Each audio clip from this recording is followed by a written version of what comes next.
મહાનગરપાલિકા દ્વારા 7.70 કરોડના વિકાસના કામોનું લોકાર્પણ રાજ્ય કક્ષાના મંત્રી નીમુબેન બાંભણિયાના વરદ હસ્તે કરાયું। મહાનગરપાલિકા દ્વારા સોલિડ વેસ્ટ મેનેજમેન્ટ વિભાગ, ડ્રેનેજ વિભાગ અને ગાર્ડન વિભાગમાં કુલ રૂપિયા 60.70 કરોડના વિકાસના કામો કરવામાં આવ્યા છે, જેના લોકાર્પણનું આયોજન મિની ઓડિટોરિયમ હોલ ખાતે કરવામાં આવ્યું હતું। આ લોકાર્પણ કાર્યક્રમ પ્રસંગે રાજ્ય કક્ષાના મંત્રી નીમુબેન બાંભણિયા, મેયર ભરતભાઈ બારડ, ધારાસભ્ય સેજલબેન પંડ્યા, સ્ટેન્ડિંગ કમિટીના ચેરમેન રાજુભાઈ રાબડિયા સહિતના મહાનુભાવો ઉપસ્થિત રહ્યા હતા, જેમની ઉપસ્થિતિમાં રાજ્ય કક્ષાના મંત્રી નીમુબેન બાંભણિયાના વરદ હસ્તે લોકાર્પણ કરવામાં આવ્યું હતું। કમિટીના chairman Rajeshbhai Pandya, water workers કમિટીના ચેરમેન અશોકભાઈ બારિયા, ગાર્ડન કમિટીના ચેરમેન ભાવનાબેન સોનાણી ને વગડાથી વધાવી માનનીય મંત્રીશ્રીનું સ્વાગત।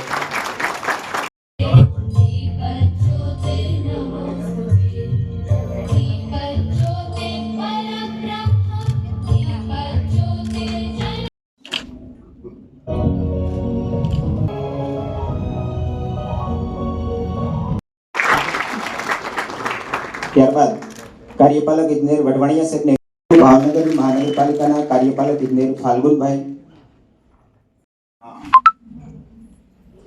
આજના ઈ લોકાર્પણ કાર્યક્રમમાં આપણી વચ્ચે ઉપસ્થિત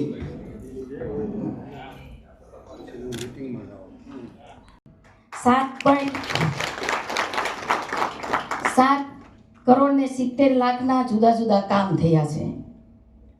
હું ફાઇલ વાંચતી હતી ત્યારે સરસ મજાનું એક તળાવનું નામ હતું ટબુડી, જે અધેવાડા હિલ પાર્કની વચ્ચે આ ટબુડી નામનું તળાવ એને બ્યુટિફિકેશન કરવાનું કામ મહાનગરપાલિકાએ કર્યું છે।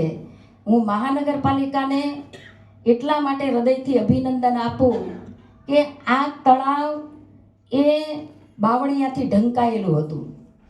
તળાવ છે એવી પણ કોઈને ખબર નહોતી, પણ મહાનગરપાલિકાના પ્રયત્નોથી આ કાંટાઓ અને બાવળની વચ્ચેથી આ તળાવ શોધી અને લોકોને હરવા ફરવાનું એક સારું સ્થળ પ્રાપ્ત થાય એ પ્રકારે એનું નામ સાંભળીને પણ આપણને મજા આવે કે ભાઈ ટબુડી તળાવે જવું છે, એટલે છોકરા મા બાપ બધા હરખભર આ નામ સાંભળી અને ફરવા જશે। ત્યારે હું મહાનગરપાલિકાને પણ આ નાની વાત નથી, પણ આ ખૂબ મોટી વાત છે, એમને ખૂબ હૃદયથી અભિનંદન આપું છું।